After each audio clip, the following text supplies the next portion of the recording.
உன்னை எழுந்து பிரகாசிக்க செய்ய கர்த்தருடைய மகிமை உன்மேல் உதிக்கிறது. இதுவரை இல்லாத விதங்களிலே நீ தேவனை காணப்போகிறாய். இதுவரை இல்லாத விதங்களிலே உன் ஜெபங்களுக்கு பதில் வரப்போகிறது. இதுவரை நீ காணாத ஆசீர்வாதங்கள் நீ காணப்போகிறாய்.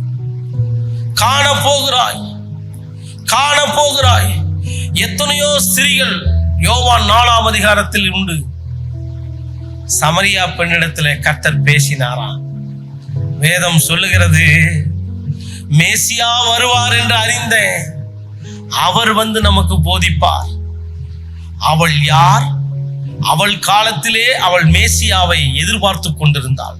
மேசியாவை குறித்த ஒரு நுண்ணறிவு இருந்தது. மேசியாவே வந்து அவரோடு பேசினார். தேவ ஜனமே, கர்த்தருடைய மகிமை உன்னை அடுத்த கட்டத்துக்கு அழைக்கிறது. தேவனை அறிகிற அறிவு.